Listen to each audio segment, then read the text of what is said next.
ইমাম হুসাইন আলাইহিসসালাম উনি কাফের ছিলেন নাকি এজিদ কাফের ছিলেন? যেহেতু এজিদের বাহিনীতে 22,000 লোক আর ইমাম হুসাইনের সাথে ছিল 72 জন লোক, প্রচলন কথাই তো আসে যে দলে লোক বেশি ওই দলে নাকি আল্লাহ থাকে। আসুন বিস্তারিত জানি।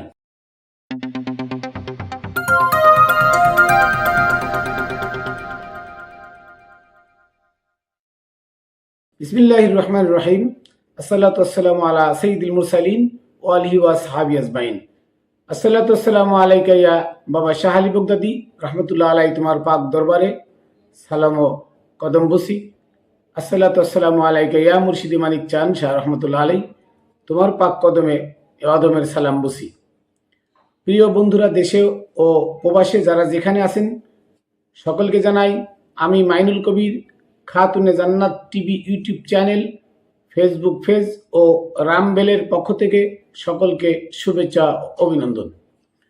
প্রিয় বন্ধুরা, আপনাদের কাছে আজকে তুলে ধরব যে কুল কায়নাতের বাদশা যিনি নবী মুহাম্মদ রাসূলুল্লাহ সাল্লাল্লাহু আলাইহি সাল্লাম, সবাই এক বাক্যে মুসলমানদের মধ্যে যত ফিরকা আছে, ওহাবি, খারিজি, কওমি, সালাফি, জামাত, আহলে হাদিস যা আছে, সবাই এক বাক্যে অকপটে স্বীকার করে মুহাম্মদ রাসূলুল্লাহ সাল্লাল্লাহু আলাইহি সাল্লাম কুল কায়নাতের বাদশা।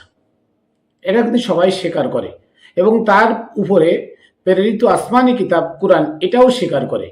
কিন্তু এই মুহাম্মদ মুখে স্বীকার করা, কোরআনকে মুখে স্বীকার করা, কিন্তু অন্তরে নাই কাদের।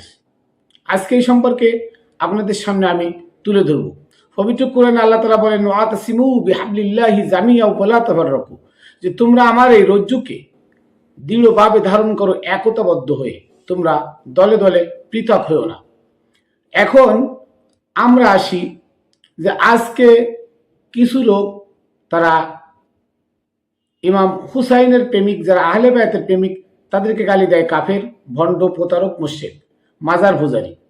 আচ্ছা, কারবালার ময়দানে যখন যুদ্ধ হয়েছিল নবীর ওফাতের মাত্র 50 বছর পর, যেহেতু 61 হিজরিতে কারবালার ময়দানে যুদ্ধ হয়, নবী 11 হিজরিতে ওফাত নেন, তাহলে 50 বছর পর।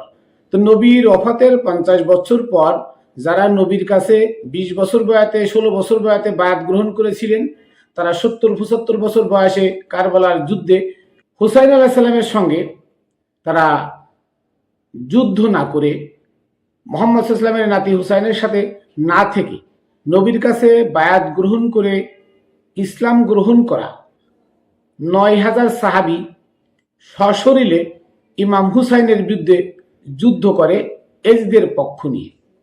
আর এই ইমাম হুসাইনের সঙ্গে ছিল মাত্র 72 জন লোক। আর যখন তারা ইমাম হুসাইনের মাথা কাটে, তখন একটা কথা স্বীকার করে তারা কাটছিল যে ইমাম হুসাইন কাফের, কাফেরকে হত্যা করে আমরা জান্নাতবাসী হয়ে গেলাম, নাউজুবিল্লাহ। এখন এজিদের পক্ষে ইমাম হুসাইনকে তখন খিতাব দেওয়া হয় কাফের, কাফেরের মাথা কেটে তারা নাকি জান্নাতবাসী হয়ে গেল।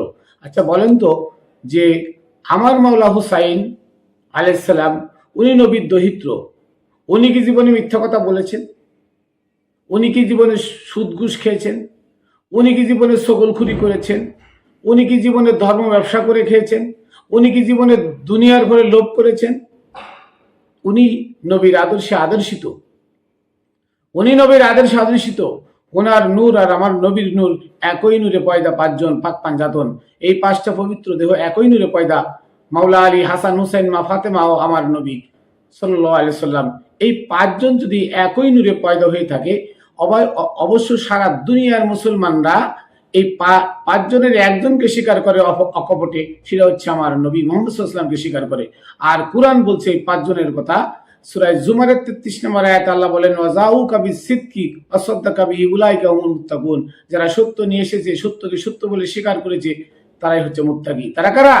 তারা হচ্ছে ইমাম হাসান, ইমাম হুসাইন, মাওলা আলী ও মা ফাতেমা এই চারজন হচ্ছেন সত্য নিয়ে এসেছে, সত্যকে সত্য বলে স্বীকার করে প্রচার করেছেন। তারা তো বেফতগামী ছিল না, তারা অন্য ধর্ম থেকে আসে নাই, তারা ইসলাম নিয়ে এসেছে, ইসলাম প্রচার করেছে এবং তারা সত্যবাদী। তাহলে দেখা যাচ্ছে যে সেই সত্যবাদীদেরকে যারা এই মুয়াবিয়ার ওরস জাত সন্তান এজিদ, এই এজিদের বাহিনী, এজিদ এবং এজিদের বাহিনী কারবালার ময়দানে আমার মাওলা হুসাইনকে এবং তার সঙ্গের সঙ্গী ৭২ জনকে হত্যা করে কাফের বলে। তাহলে ওরা মুসলমান ছিল নাকি আমার নবীর দহিত্র ইমাম হুসাইন তার সঙ্গে ৭২ জন এরা মুসলমান ছিল? আপনাদের কাছে প্রশ্ন, এটা মুসলমান কে ছিল? এজিদ ছিল নাকি এজিদের বিপক্ষে মাওলা হুসাইন মুসলমান ছিল? এজিদ আর মুয়াবিয়া এরা তো এক দলে, যেহেতু মুয়াবিয়ার খেলাফত এজিদকে দিয়ে দিল, যে খেলাফত দেওয়ার কথা ছিল ইমাম হাসানের সাথে সন্ধি চুক্তি ছিল, সেই সন্ধিতে খেলাফত দেওয়ার কথা ছিল ইমাম হুসাইনকে না দিয়ে এজিদকে দিল। তাহলে মুয়াবিয়ার চরিত্র আর এজিদের চরিত্র কি একই না? একই চরিত্র। আর মুহাম্মদ সাল্লাল্লাহু আলাইহি ওয়াসাল্লামের চরিত্র, আদর্শ আর ইমাম হুসাইনের আদর্শ কি এক না? এক। তাহলে এজিদ যদি মুসলমান হয় তাহলে মুয়াবিয়া মুসলমান, তাহলে মুয়াবিয়ার যারা আমিরে মুয়াবিয়া রাদিয়াল্লাহু তাআলা মুসলমান বলে স্বীকার করে তারা মুসলমান, আর ইমাম হুসাইনকে যারা ভালোবাসে তাহলে তারা কাফের। কারণ মুসলমান তো যুদ্ধ হয় না, যুদ্ধ হয় কাফের আর মুসলমানে। বিধর্মী ধর্ম আর অন্য ধর্ম, এক ধর্ম আর এক ধর্মের সাথে দুইজনে মিলে যুদ্ধ হয়, কিন্তু মুসলমানে তো যুদ্ধ হওয়ার কথা না। কেন যুদ্ধ হবে? অতএব তারা তো কারবালার ময়দানে ইমাম হুসাইনের মাথা কাটার সময় বলছে হুসাইন কাফের ছিল, হুসাইন বড় কাফের, এই বলে তার মাথা কাটছে। তাহলে হুসাইন আলাইহিস সালাম যদি কাফের হয়, তাহলে হুসাইনের প্রেমিক যারা আছে, আজকে আমরা যারা ইমাম হুসাইনকে ভালোবাসি, পাক পাঞ্জাতনকে ভালোবাসি, আবার নবীকে ভালোবাসি এবং কোরআনকে আঁকড়ে ধরে কোরআনের গাইডলাইন অনুযায়ী চলি, আমরা যদি কাফের হই, তাহলে আমাদেরকে যারা কাফের ফতোয়া দিচ্ছে তারা অকপটে স্বীকার করতে হবে তারা এজিদের বংশধর। এগুলাই যদি এজিদের বংশধর হয়, আর আমরা যদি হুসেনের প্রেমিক হই, আমরা যদি কাফের হই, তাহলে আমরা যদি কাফের হই, ওরা যদি এজিদের বংশধর হয়, এবার আপনারা বলেন তো কোরআন আর নবী আমাদের কাছে না ওদের কাছে? কোরআন কি আমাদের কাছে আছে, নবী আমাদের কাছে আছে না ওদের কাছে আছে? বলেন। যদি ওরা নবী মানতো, যদি ওরা ইমাম হুসাইনকে মানতো, তাহলে নবী মানা হতো। ওরা ইমাম হুসাইনকে মানলো না, তাহলে ওরা কি নবী মানলো? নবী মানে নাই, নিশ্চয়ই নবী মানে নাই, কোরআনও মানে নাই। এইটাই সত্য। যদি ওরা নবী মানতো, ওরা কোরআন মানতো, তাহলে নবীর রেখে যাওয়া আহলে বায়াত ও কোরআনকে তারা আঁকড়ে ধরতো। কিন্তু তারা আহলে বায়াতের নাম শুনলে তাদের গাত্র দাহ হয়, নবীর নাম শুনলে তাদের গাত্র দাহ হয়। এই যে সামনে 12 রবিউল আউয়াল, নবীর নামে সরকারি ছুটি, মিলাদুন নবী করা সরকার মানে বাধ্যতামূলক করেছে, অথচ সেই নবীর নামে মিলাদ হলে তাদের গাত্র দাহ হয়। আল্লামা শফি বলেছিল নবীর নামে মিলাদ হলে জিলাপি খাওয়া নাকি পায়খানা খাওয়া সমান কথা, নাউজুবিল্লাহ। তাহলে ওদের মুখে নবী অন্তরে ঘৃণা, মুখে নবী অন্তরে ঘৃণা, আর সেই নবীর আহলে বায়াতকে তারা তো সহ্য করতেই পারে না। হুসাইন হাসানের নাম শুনলে কয় তোমরা শিয়া নাকি? নাউজুবিল্লাহ, কোন কায়দা হলো এটা? তোমরা যে এজিদের শিয়া, তোমরা যে এজিদকে স্মরণ করো, আজকে আহমদুল্লাহ খান, আজকে আব্দুর রাজ্জাক বিন ইউসুফ খান, আজকে আব্দুল্লাহ বিন আব্দুর রাজ্জাক খান, আজকে মুজাফফর বিন মহসিন খান, আজকে মিজানুর রহমান আজহারি খান, আজকে যত গাজাখুরি আছে এরা সবই মুয়াবিয়া এজিদকে স্মরণ করে। কেউ প্রকাশ্য মুয়াবিয়াকে স্মরণ করে, তারা বলে আমরা আহলে সুন্নাত ওয়াল জামাত, যেমন আহলে হাদিস তারা আহলে সুন্নাত ওয়াল জামাত দাবি করে, জামাত ইসলাম আহলে সুন্নাতের লোক দাবি করে, এভাবে কওমিরাও আহলে সুন্নাত ওয়াল জামাতের দাবি করে। কারণ কওমি মাসা ৮০০০ মাসা যখন হলো ১৯০১ সালে, তখন ওখানে নাম দেওয়া হয়েছিল মানে আহলে সুন্নাত ওয়াল জামাত জামিউল উলুম মাদ্রাসা। তাহলে ওটা আহলে সুন্নাত ওয়াল জামাতের মাদ্রাসা, তার মানে ওটা মুয়াবিয়া এজিদের মাদ্রাসা। তাহলে মুয়াবিয়া এজিদের সম্পর্ক যেখানে আছে, মুয়াবিয়া এজিদ যাকে হত্যা করলো কাফের বলে, তাহলে তাদের অনুসারীদেরকে এখনো যারা কাফের, ভণ্ড, প্রতারক, মাজার পূজারী বলে গালি দেয়, শিয়া বলে গালি দেয়, আসলে তারা কারা? তারা তো আমরাই কোরআন মানি আর আহলে বায়াতকে মানি। কোরআন মানতে হলে আপনাকে অলি মুর্শিদের কাছে যাইতে হবে, এটা কোরআনের বাণী, কোরআনের স্পষ্ট কথা। আর ওরা কোরআন মানে না, তাই ওরা জাল হাদিস, এজমা, কিয়াস, মাযহাব, ফিকা, উসুল এইগুলো নিয়ে মানুষের সামনে মিথ্যা কথার পরে মিথ্যা কথা বলে যাচ্ছে। কোরআনকে ঢাকার জন্য বোয়া জাল হাদিস সর্বক্ষণ প্রচার করে যাচ্ছে। তাহলে এরা কারা? এরা এজিদের গ্রুপ। ওদের মুখে স্বীকার করতে হবে না।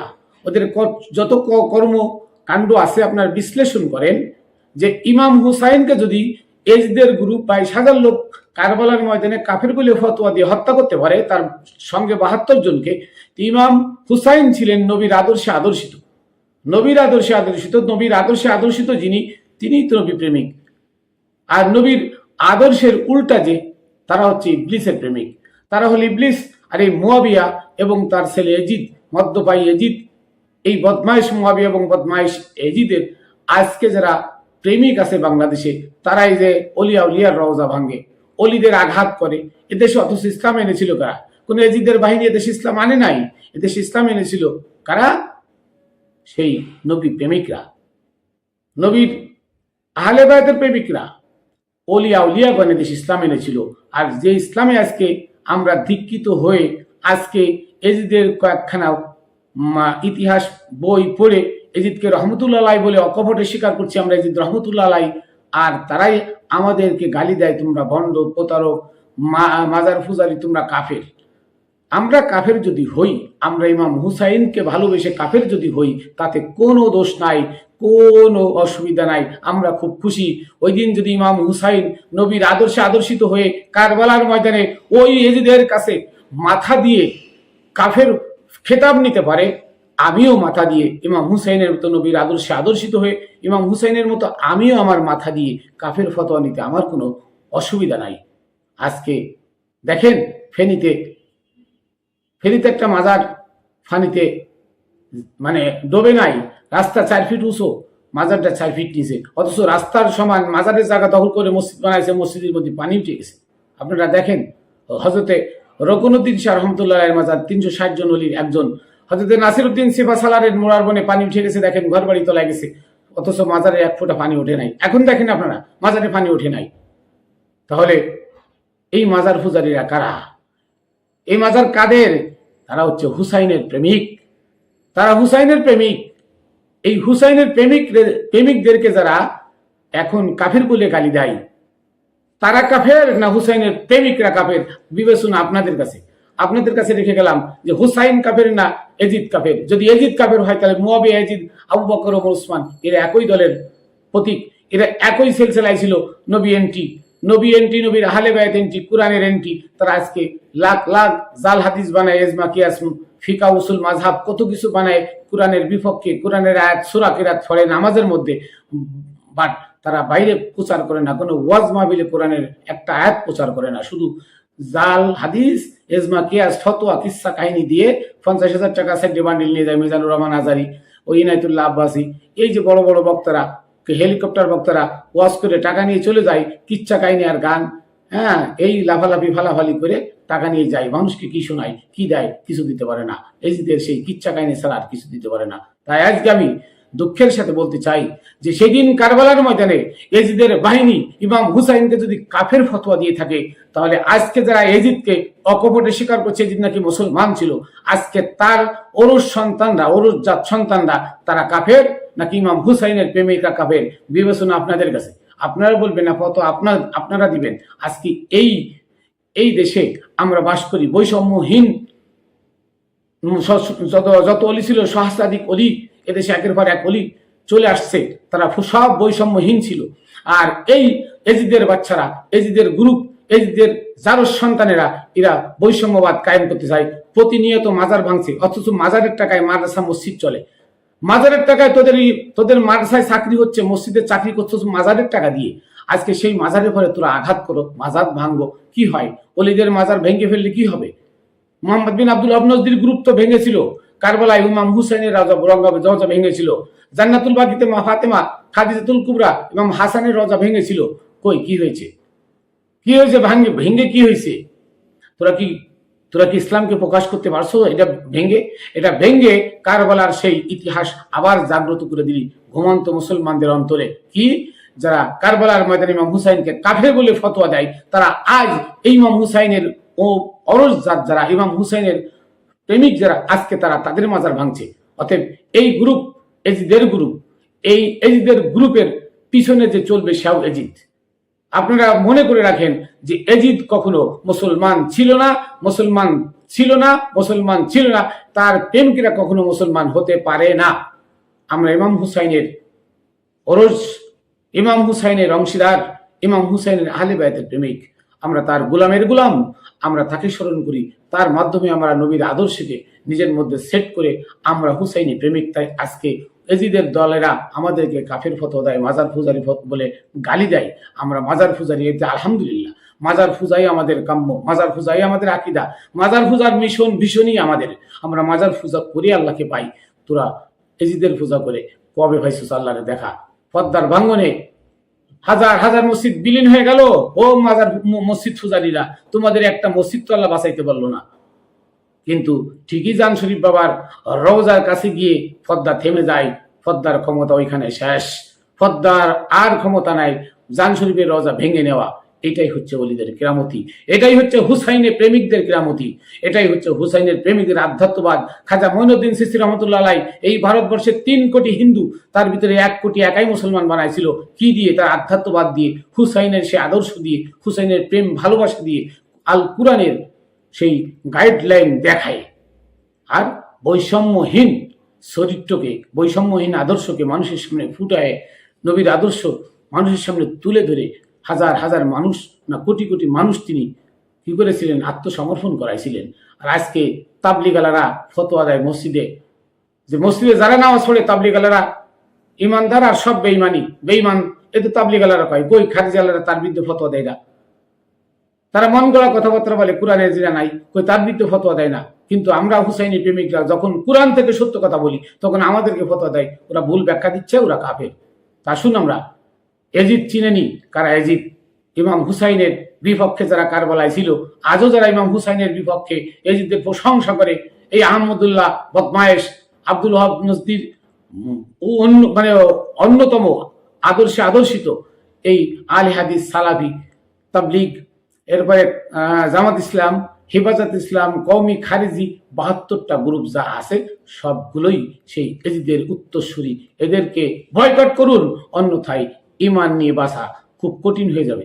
আমি আমার সংক্ষিপ্ত কথা এখানে শেষ করছি। পাক পাঞ্জাতনের পাক কদমে আমার সালামও কদম বুসি, আমার মুর্শিদ মানিক চান শাহ রহমতুল্লাহ আলাইহির পাক কদমে আমার সালাম বুসি, বাবা শাহ আলীর দরবারে সালাম রেখে আবারও Khatune Jannat TV YouTube channel, Facebook page ও রামবেলের পক্ষ থেকে সকলকে শুভেচ্ছা অভিনন্দন জানিয়ে ভুল ত্রুটি ক্ষমা চেয়ে এখানে শেষ করছি। আবার দেখা হবে। জয় গুরু।